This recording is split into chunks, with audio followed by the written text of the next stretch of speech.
आज हम लोग पढ़ेंगे एटॉमिक स्ट्रक्चर का सेकेंड पार्ट, एटॉमिक स्ट्रक्चर का पार्ट सेकेंड। ठीक, इस पार्ट में हम लोग पढ़ेंगे क्वांटम थ्योरी, मतलब एक तरीके से क्वांटम नंबर क्या होता है, क्वांटम नंबर। ठीक, जो क्लास 11th के लिए इंपॉर्टेंट है। ठीक, आपको बता दें इससे आसान कुछ नहीं होगा, एकदम ट्रिक टू ट्रिक और कुछ बकवास नहीं। ठीक, तो आइए स्टार्ट करते हैं। तो स्टार्ट करने से पहले हम लोग नेचर ऑफ लाइट, आपको पहले पता है कि जो इलेक्ट्रॉन होता था क्लास 8 क्लास 9 में हम लोग पढ़ चुके हैं कि बोर जो बताए थे, बोर साइंटिस्ट थे, वो बताया था कि इलेक्ट्रॉन क्लाउड में ऐसे ऐसे घूमता था। ठीक, ये हो गया इलेक्ट्रॉन क्लाउड में घूमता था ऐसे ऐसे। ठीक, ये हम लोग बोर का मॉडल पढ़ चुके हैं, बोर एटॉमिक मॉडल। ठीक, एटॉमिक मॉडल पढ़ चुके हैं, बोर का एटॉमिक मॉडल। लेकिन जब दूसरे साइंटिस्ट आए जैसे मैक्सवेल, डी ब्रॉगली, ये लोग आए तो नया सिंथेसिस किए कि जो है electron is a form of wave. Electron क्या है, फॉर्म ऑफ वेव है। वेव कैसे चलता है आपको पता होगा, वेव ये आपका वेव हो गया। ठीक, तो इसलिए हमको पहले वेव पढ़ने से पहले हम लोग नेचर ऑफ लाइट पढ़ना पड़ेगा। नेचर ऑफ लाइट के इंक्लूडिंग इलेक्ट्रोमैग्नेटिक स्पेक्ट्रा होता है। ठीक, इसमें विबग्योर होता है, विबग्योर, ये हो गया विबग्योर। ये आपके 7 कलर होते हैं विजिबल लाइट के अंदर। ठीक, विजिबल लाइट के अंदर 7 कलर होते हैं। ठीक, विजिबल लाइट ये होगा अकाउंट ऑफ स्मॉल, ये स्मॉल पार्ट है। ठीक, यूवी लाइट और विजुअल लाइट। ठीक, विजुअल लाइट के अंदर ये आता है। ठीक, स्मॉल पार्ट होता है। और रेडियो वेव और बाकी ढेर सारे वेव हैं। ठीक, देख लीजिएगा यहाँ पे gamma ray, X ray, ultra violet, infrared, microwave, radio wave, ये सब वेव हैं। ठीक, इसका वेवलेंथ भी दिया है, यहाँ से यहाँ तक वेवलेंथ का रेंज, फ्रीक्वेंसी और टाइप ऑफ रेडिएशन। ठीक, इलेक्ट्रोमैग्नेटिक स्पेक्ट्रम के अंदर ये इतने सारे आते हैं, हम लोग को इस पर फोकस करना है। ये विजुअल रेंज के अंदर। ठीक, ये है विजुअल रेंज। ठीक, यहाँ पे हम लोग को फोकस करना है। तब आते हैं हम लोग वेव करेक्टर पढ़ते हैं। भोर बता चुके थे कि एटम होता है जो वो इलेक्ट्रॉन क्लाउड में घूमता है। ठीक, न्यूक्लियस के चारों तरफ राउंड करता है, तभी तो हम लोग 8 इलेक्ट्रॉन रूल पढ़े हैं, 8 इलेक्ट्रॉन रूल। ठीक, लेकिन अब दूसरे साइंटिस्ट आए तो बताया कि जो इलेक्ट्रॉन होता है वह वेव का फॉर्म होता है। तो वेव करेक्टर हम लोग कैरेक्टरिस्टिक वेव क्या होता है, वेवलेंथ क्या होता है, the distance between 2 successive wave. ठीक, पीक एंड थ्रोट, दो ये है, इसके बीच को दूरी को हम लोग कहते हैं वेव। ठीक, फ्रीक्वेंसी जितना 1 सेकंड में ये कितनी बार ये हो रहा है तो उसकी फ्रीक्वेंसी होगी। एम्पलीट्यूड इसका हाइट हो गया। ठीक, इसको समझने के लिए इस पे आ जाइए, इस पे आते हैं। ठीक, तो ये देखिए, ये इसकी दूरी को हम लोग क्या कहते हैं, वेवलेंथ। ठीक, एम्पलीट्यूड ये इसका डिस्टेंस, ये डिस्टेंस को एम्पलीट्यूड कहते हैं। और इसकी स्पीड मतलब कितना तेज 1 सेकंड में ये ट्रेवल कर रहा है, इसको हम लोग वो ये कहते हैं फ्रीक्वेंसी। ठीक, अब आगे बढ़ते हैं। वेव करेक्टर में इंपॉर्टेंट फॉर्मूला है, नोट कर लीजिए। सी क्या है, स्पीड ऑफ लाइट। ठीक, लैम्डा क्या है, वेवलेंथ है, और वी क्या है, फ्रीक्वेंसी। ठीक, या इसको हम लोग वेलोसिटी कह सकते हैं, फ्रीक्वेंसी। ठीक, इसी फार्मूले पे क्वेश्चन आता है एग्जाम में, जो एग्जाम पॉइंट ऑफ व्यू से बहुत इंपॉर्टेंट। ठीक, तो आगे देखते हैं हम लोग इस पे क्वेश्चन सॉल्व करते हैं। क्वेश्चन बहुत से टीचर कराते नहीं है, आपको थ्योरी बता के आगे बढ़ जाते हैं, लेकिन हम लोग हर चैप्टर का क्वेश्चन सॉल्व करेंगे, क्वेश्चन सॉल्व करते हुए बढ़ेंगे। ठीक, तो क्वेश्चन सॉल्व करते हैं। तो एक क्वेश्चन है आपके लिए, the wavelength of laser pointer is reported at कितना, वेवलेंथ क्या है, lambda is equal to 6.63 nanometer. ठीक, व्हाट इज द फ्रीक्वेंसी पूछ रहा है, तो आपको पता है फार्मूला। ठीक, ये फार्मूला है, ये फार्मूला है ये। ठीक, सॉरी, ये फार्मूला है। तो इसमें हम लोग क्वेश्चन सॉल्व करते हैं। इस पे देखिए, इस पे ये रख दीजिए, इसकी वैल्यू, सी की वैल्यू आपको पता है। ठीक, सी की वैल्यू और लैम्डा की वैल्यू पता है, सॉल्व कर देंगे हम लोग इसको, ये आ जाएगा आंसर। ठीक, ये हो गया आंसर आपका। ठीक, सी की वैल्यू ये हो गई 3 × 10⁻⁸ मीटर पर सेकेंड, और ये हो गया आपका नैनोमीटर को मीटर में चेंज कर दिए, तो ये हो गया आपका। ये सॉल्व करने पे ऐसे आंसर आ गया, एक बार चेक कर लीजिएगा। ठीक, अब आगे बढ़ते हैं। एक क्वेश्चन आपके लिए है। ठीक, आपके लिए ये क्वेश्चन सॉल्व कीजिएगा। ठीक, ये क्वेश्चन सॉल्व कीजिएगा, इसमें भी बस फ्रीक्वेंसी दिया है, आपका फ्रीक्वेंसी दिया है 3.52 × 10⁻14 सेकेंड है। आपको सी की वैल्यू पता है 3 × 10⁸ मीटर पर सेकेंड। ठीक, मीटर पर सेकेंड, या एम एस इनवर्स कर सकते हैं इसको। ठीक, अब आपको पता करना है वेवलेंथ। ठीक, ये फाइंड करना है, तो बस वही वाला फॉर्मूला है, C is equal to, sorry, lambda equal C upon V, इस पे लगा दीजिए, इस वाले फार्मूले पे सॉल्व कर दीजिएगा। एक बार आंसर इसका चेक कर लीजिए, ये इसका आंसर आएगा इसी वाले फार्मूले पे। ठीक, अब आगे बढ़ते हैं हम लोग। क्वांटम थ्योरी, क्वांटम थ्योरी जो है, क्वांटम थ्योरी पहले मैक्सवेल से पहले कॉर्पलर ने दिया था, कॉर्पलर का भी थ्योरी था। ठीक, इन्होंने एक्सप्लेन किया था, लाइट है, लाइट जो है, light is a form of energy है। ठीक, मैक्सवेल से, मैक्स प्लैंक से पहले वो आ चुके थे। ठीक, वो अपना थ्योरी दे चुके थे, light is a form of energy. ठीक, तो मैक्सवेल जो साइंटिस्ट है वो बताए, रेडिएंट एनर्जी को भी ओनली इमिटेड और एब्जॉर्ब बाय डिस्टॉर्शन क्वांटिटीज। ठीक, क्वांटम क्या होता है, पैकेट ऑफ एनर्जी। ठीक, पैकेट ऑफ एनर्जी है, जो सबसे छोटा होता है ना, सबसे छोटे चीज़ को हम लोग क्वांटम स्टडी करते हैं। क्लासिकल केमिस्ट्री और क्वांटम केमिस्ट्री, ये 2 टाइप की केमिस्ट्री होती है। ठीक, क्लासिकल में हम लोग, क्लासिकल और क्वांटम में डिफरेंस है, इसमें जो पार्टिकल होते हैं थोड़े बड़े होते हैं, लार्ज इन साइज। ठीक, और क्वांटम में हम लोग वेरी स्मॉल टीनी पार्टिकल का यूज़ करते हैं, स्मॉल पार्टिकल है टीनी पार्टिकल का, तभी तो उसके क्वांटम की स्टडी करते हैं। फिर black body experiment is quantum theory. Related to black body experiment क्या होता है कि ऐसा पॉइंट ब्लैक पॉइंट ले लेते हैं। ठीक, ब्लैक पॉइंट, ऐसा पॉइंट, यहाँ पे अगर कोई भी लाइट आई तो ये इमिट नहीं होगी। ठीक, बस आएगी, एब्जॉर्ब हो जाएगी, जितने भी आएगी सारी एब्जॉर्ब हो जाएगी। तो ऐसे ही पॉइंट को हम लोग कहते हैं ब्लैक बॉडी रेडिएशन। ठीक, ऐसे ही ऐसे ही को हम लोग कहते हैं ब्लैक बॉडी। ठीक, अब आगे बढ़ते हैं। एक इस पर भी फार्मूला है, इस पर भी क्वेश्चन आता है। E equal to H upon mu. E क्या है? एनर्जी है। एच क्या है? Planck constant. और ये क्या है? वी क्या है? फ्रीक्वेंसी है। ठीक, frequency H E equal to H upon V. ठीक, ये फार्मूला है। अब इस पर भी क्वेश्चन है। ठीक, क्वेश्चन लगाने से पहले हम लोग पढ़ते हैं फोटो इलेक्ट्रिक इफेक्ट क्या होता है। फोटो इलेक्ट्रिक इफेक्ट नाम से ही पता चला है, फोटो लाइट। ठीक, इलेक्ट्रिक मतलब इलेक्ट्रिसिटी और उसका इफेक्ट। तो electron ejected from the metal surface expose of light of the certain frequency. ठीक, अगर कोई मेटल का बॉडी है, ठीक, इस पर हम लोग लाइट पास करते हैं तो इसकी वजह से जो इलेक्ट्रॉन बाहर आएंगे, इसी इफेक्ट को हम लोग फोटो इलेक्ट्रिक इफेक्ट कहते हैं। ठीक, कौन सा इफेक्ट? फोटो इलेक्ट्रिक इफेक्ट करते हैं। तो Einstein propose that the particle of light is are earlier proton packet of light. ठीक, एनर्जी, इसका ये फॉर्मूला है। ठीक, फोटो इलेक्ट्रिक इफेक्ट आपको समझ में आ गया ना? या अगर हम लोग कोई भी यूवी लाइट आई किसी भी मेटल, ये मेटल से टकरा के इलेक्ट्रॉन उसका इमिट कर दे रही है। ठीक, तो हम लोग कहेंगे ये फोटो इलेक्ट्रिक इफेक्ट हो रहा है। ठीक, इसी को हम लोग फोटो इलेक्ट्रिक इफेक्ट कहते हैं। ठीक, ये थ्योरी है, पढ़ लीजिएगा, वही चीज़ लिखा है। ठीक, अब आगे बढ़ते हैं। इस पर एक आपको क्वेश्चन है, कैलकुलेट द एनर्जी। ठीक, एनर्जी कैलकुलेट करना है। क्या फॉर्मूला था एनर्जी का? E equal to H upon V. ठीक, ये फॉर्मूला था। तो इस पर आपको करना है, कैलकुलेट करना है। ठीक, तो विथ वेवलेंथ। ठीक, वेवलेंथ दिया है, जिसको सॉल्व करने के लिए देखिए पहले वेवलेंथ का ये है, इसको हम लोग मीटर में कन्वर्ट कर देंगे। ठीक, नैनोमीटर में था तो ये मीटर में हो गया कन्वर्ट। ठीक, अब इसको आगे बढ़ते हैं तो यहाँ से फ्रीक्वेंसी निकाल लेंगे। ठीक, फ्रीक्वेंसी हम लोग निकालेंगे उस वाले फॉर्मूला से। ठीक, किस वाले से? Lambda equal to C upon V वाले से। ठीक, इस वाले फॉर्मूला से फ्रीक्वेंसी हम लोग निकालेंगे, तो V equal to C upon lambda करके। ठीक, यहाँ से आपका फ्रीक्वेंसी निकल गया। तो आपको फॉर्मूला पता है, ई इक्वल टू क्या होता है? E equal to H upon V. ठीक, एच अपॉन वी। ई आपको एनर्जी कैलकुलेट करना है, एच आपका फ्लैंक कांस्टेंट है, और ये भी आपका फ्रीक्वेंसी यहाँ से निकल गया। ठीक, फ्रीक्वेंसी निकल गया है, एच आपका फ्लैंक कांस्टेंट, इसे मल्टीप्लाई करके ये आंसर आ गया। ठीक, ये आपका आंसर आ गया। अब आपके लिए क्वेश्चन है, आप लोग इसको प्रैक्टिस करिएगा तब आगे बढ़िएगा। देखिए एनर्जी आपको दे दिया 7.85 इंटू 10 की पावर -19 जूल। ठीक, ये दे दिया। आपसे पूछ कर रहा है electromagnetic radiation does the light fall, calculate the wavelength. ठीक, आपसे कैलकुलेट करा रहा है क्या?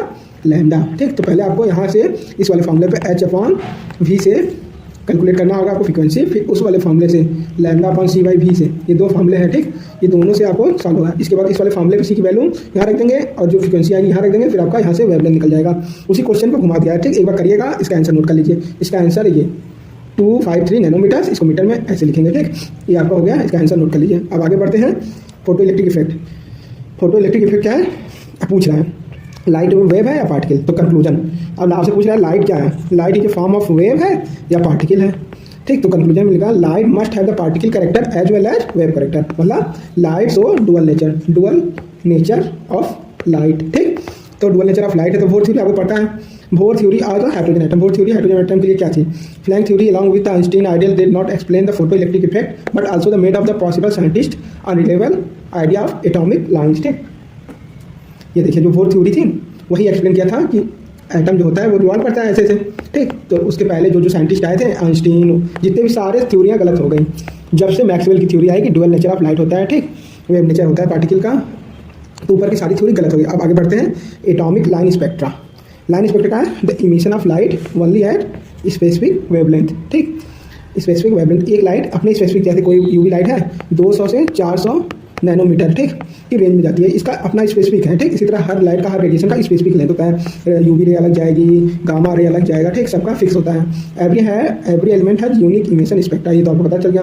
अब हम लोग इसका यूज़ कहाँ करते हैं? फिंगरप्रिंटिंग में, डीएनए फिंगरप्रिंटिंग में। ठीक, एटॉमिक लाइन, ये देख लीजिए एटॉमिक लाइन स्पेक्ट्रा। अब आगे बढ़ते हैं ब्राइट लाइन स्पेक्ट्रा। अब सबका देखिए सोडियम का अलग, लिथियम का अलग, पोटेशियम, कैल्शियम, स्टेशियम, beryllium, hydrogen, helium, neon, argon, सबका ये दिया है स्पेक्ट्रा। ठीक, अल्कली मेटल, अल्कली मेटल और गैसेस का। ठीक, तो आगे बढ़ते हैं हम लोग line spectra of hydrogen. Rydberg question, ये क्वेश्चन है, इस पर क्वेश्चन आते हैं। बारमन लाइमन पासन जो ब्रैकेट फूड है ना, उसी पे ये क्वेश्चन है, रेड बॉडी क्वेश्चन। इसमें हम लोग निकालते हैं कि कौन सा लेंथ कितना है। ठीक, पहला N1 N2 ये आगे इसे सॉल्व कर देंगे। N1 क्या है आपका इनिशियल और N2 क्या है लेटरल। ठीक, बारमन क्या initially and Rydberg laterally develop the equation to calculate spectral line of hydrogen. Balmer series, Lyman series तो पढ़े होंगे, रेड बॉडी का ये फॉर्मूला है। ठीक, लाइन स्पेक्ट्रा कैलकुलेट करने के लिए। अब वोर कंट्रीब्यूशन था, उसमें जो था इस show the valid energy for hydrogen electron following equation. वोर एक चीज़ जो दिए थे वो सही दिए थे, ये फॉर्मूला आपको वोर का एकदम सही था। ठीक, तो आगे हम लोग बढ़ते हैं लाइन स्पेक्ट्रा के बाद एनर्जी ट्रांजिशन पढ़ते हैं। एनर्जी ट्रांजिशन पढ़ने के लिए हम लोग पढ़ते हैं ये एनर्जी ट्रांजिशन पे क्वेश्चन है, ये वाला क्वेश्चन। ठीक, इसको देख लीजिए। Calculate the energy need by the electron move from N1 to N2। तो ये वाला जो फॉर्मूला था ये वाला वोर पे, ये नहीं इसके ऊपर वाला, इस वाले फार्मूले पे आपका होगा। ठीक, तो इस वाले फार्मूले पे ये इक्वेशन सॉल्व हो जाएगा। ये N1 हो गया आपका, ये N2 हो गया। सॉल्व करने पे in final minus initial level ये हो गया, ये आपका फाइनल पॉइंट, ये आपका इनिशियल पॉइंट, और सॉल्व करने पे आ जाएगा आंसर। ठीक, अब वे प्रॉपर्टी ऑफ मैटर। ठीक, भोर could not explain the electron were restricted and fixed distance around the nucleus. वो एक्सप्लेन नहीं कर पाए थे, ठीक, सब चीज़ों को। तो उसके बाद जो साइंटिस्ट हैं डी ब्रॉगली, ये रीजन दिए थे कि लाइट कैसे होता है, पार्टिकल नेचर का कैसे होता है, ठीक, वेव प्रॉपर्टी। फिर de Broglie propose the electron atom behave like a standing wave, ठीक। फिर डी ब्रॉगली बताया कि जो इलेक्ट्रॉन होता है पार्टिकल नेचर का होता है एंड किस नेचर का होता है, वेव नेचर का होता है। कौन बताता है, कौन साइंटिस्ट, डी ब्रॉगली, ठीक। ये नीट में भी क्वेश्चन पूछता है, ठीक, नीट के लिए भी इंपॉर्टेंट है। हाँ, तो आगे बढ़ते हैं हम लोग। ये देख लीजिए, वेव मोशन करता है ऐसे, ठीक, ऐसे ऐसे, ये सिंगल है, ये डबल है, ट्रिपल है, ठीक। अब इस पे क्वेश्चन, ये फार्मूला नोट कर लीजिए, lambda equal to H upon M V, ठीक, ये फार्मूला हो गया। तो de Broglie particle wave property related to following. अब इस फार्मूले पे क्वेश्चन, ठीक, इस फार्मूले पे क्वेश्चन क्या है, ये देख लीजिए, calculate the de Broglie wavelength of particle of the following cases, ठीक। ये है 25 ग्राम बुलेट ट्रेवल एट 6.12 मीटर पर सेकंड की स्पीड से थे। तो इलेक्ट्रॉन का मास इतना दिया है, मूविंग इतना, नोट 1 जूल इतना होता है। अब इसको सॉल्व करने पे ये आ जाएगा, आपका आंसर चेक कर लीजिएगा उसी वाले फार्मूले पे। कौन से वाले फार्मूले पे, lambda equal to H upon M V, ठीक, इस वाले फार्मूले पे ये रखा गया है। मास दे दिया, वेलोसिटी दे दिया, ये आपको पता ही है एच, ठीक। तो इस वाले पे सॉल्व करने पे ये आपका आंसर आ जाएगा। अब आगे बढ़ते हैं हम लोग, क्वांटम। अब यहाँ से हम लोग का क्वांटम स्टार्ट होता है, क्वांटम यहाँ से हम लोग का स्टार्ट होता है। हिंसबर्ग का अनसर्टेनिटी प्रिंसिपल है, जो आता नहीं है लेकिन इंपॉर्टेंट है, ठीक, पढ़ लीजिएगा, देख लीजिए। अब इसका 11th में तो कोई फार्मूले की जरूरत नहीं है, फिर भी अब आगे बढ़ते हैं हम लोग। Hinsberg uncertainty principle, Bohr model को फेलियर बताया था, क्या क्या बोर मॉडल में वो कमियां हैं। फिर श्रोडिंगर वेव क्वेश्चन आया, Schrodinger wave derive the complex mathematical formula incorporated with wave character, ठीक। अब आगे बढ़ते हैं हम लोग, ये सब थ्योरी आप लोग पढ़ते जाइएगा, ठीक, थ्योरी पढ़ लीजिएगा, स्क्रीनशॉट ले लीजिए। क्वांटम मैकेनिक्स वेव मॉडल है, जो जो बताया गया है वही चीज़ इसको थ्योरी के फॉर्म में अब लिख दिया गया है, ठीक, थ्योरी के फॉर्म में आप लोग इसको नोट कर लीजिएगा, आपको रिवीजन करने में आसानी होगी, ठीक। ये भी नोट कर लीजिए, NLM। अब यहाँ से शुरू होता है हम लोग का, एन क्या है, प्रिंसिपल क्वांटम नंबर, ठीक, प्रिंसिपल क्वांटम नंबर। एल क्या है, एजुमेथल क्वांटम नंबर, और ये क्या है, मैग्नेटिक क्वांटम नंबर, ठीक। ये तीनों का नाम याद कर लीजिए। और उसके बाद आगे बढ़ते हैं, ठीक। प्रिंसिपल क्वांटम नंबर एन होता है, ठीक। इंटरनल वैल्यू, इसका इंटरनल वैल्यू क्या होता है, 1 2 3, ठीक, इसका इंटरनल वैल्यू 1 2 3 होता है। एन की वैल्यू क्या होती है, 1 2 3। अभी समराइज करूँगा, ठीक। एजुमेथल क्वांटम नंबर क्या होता है, n-1, ठीक, n-1। अगर यहाँ देखिएगा, अगर n की वैल्यू 1 है तो l की वैल्यू क्या आएगी, l is equal to n-1, n की 1 है, 1 - 1 इज इक्वल टू 0, ठीक। n 1 है तो l होगा 0, ठीक। ये सब सेल को हम लोग को बताता है, ठीक। 0 मतलब S सब सेल, और इसके बाद 1 आएगा तो P सब सेल, और 2 आएगा तो D सब सेल, ठीक। आगे बढ़ते हैं। अब मैग्नेटिक क्या है, 1 2 0 प्लस l, ठीक, l-1 से लेके l+1 तक होता है, ठीक। ये l है, l-1 से l+1। मान लो l की वैल्यू 1 है तो -1 0 +1, ठीक, ये हो गया l की वैल्यू। हाँ, अब देख लीजिए क्वांटम नंबर, ये देखिए इंपॉर्टेंट है, टेबल इंपॉर्टेंट है, नोट कर लीजिए, टेबल नोट कर लीजिए, ठीक। अगर n की वैल्यू 1 है, ठीक, तो l क्या होगा, 0 होगा। वेन l 0 है तो n क्या होगा, 0 होगा, ठीक। अब n की वैल्यू 2 है तो l 0 या 1 हो सकता है, तो 0 के लिए 0 होगा, 1 के लिए -1 0 +1, ठीक। 3 केस में 0 1 2 0 1 2, 0 के लिए 1 के लिए 2 के लिए, ये नोट कर लीजिए, टेबल नोट कर लीजिए, इंपॉर्टेंट है, ठीक। इस पर जब क्वेश्चन आएगा तो क्वेश्चन सॉल्व कराएंगे, ठीक। आगे ये आपका l की वैल्यू 1 2 3 के केस में नोट कर लिया, ठीक। अब आगे बढ़ते हैं, स्पिन, लास्ट वाला स्पिन आपको +1 और -1 होगा, -1/2 और +1/2, ठीक, -1/2 या +1/2 होगा आपका, ठीक।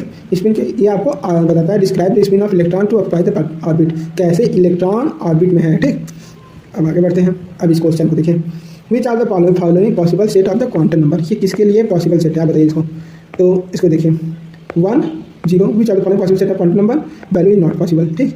इस केस में ये 1 डबल आ गया तो नॉट पॉसिबल है, ये पॉसिबल है, ये पॉसिबल है, ये पॉसिबल है, ठीक। अब आ जाइए एटॉमिक मॉडल, ठीक। शेप क्या होता है, एस का शेप क्या होता है, स्फेरिकल इन शेप।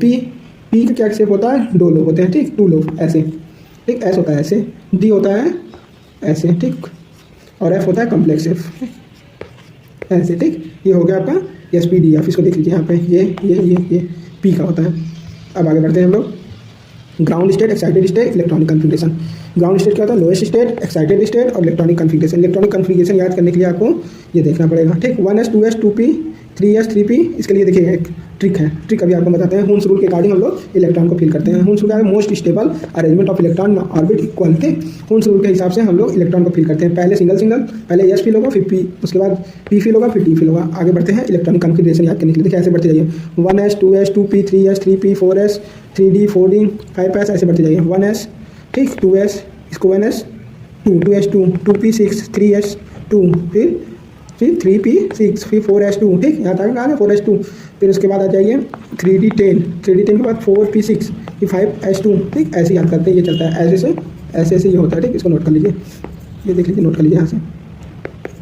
अब आगे बढ़ते हैं, इस पे क्वेश्चन देखिए, right the electronic configuration of the notable of the following. इसके लिए आपको इलेक्ट्रॉनिक कन्फिग्रेशन जेड दिया है, एटॉमिक नंबर दिया है आपको, एटॉमिक नंबर दिया है 20 के लिए, तो लिखना है 1s2 2s2 2p6, यहाँ 10 हो गया, ठीक, फिर 3s2 3p6 4s2, ठीक, ये हो गया आपका, फिर 10 10 20 हो गया, 20 के लिए ऐसे हो गया। अब देख लीजिए 20 के लिए 1s2 2s2 2p6 3s2 3p 4s2, इसी तरह 1s2 2p यहाँ तक 20 हो जाएगा, फिर 3d 4p, इसी तरह तीनों के लिए हम लोग लिख देंगे। अब आ जाते हैं electronic configuration in periodic table.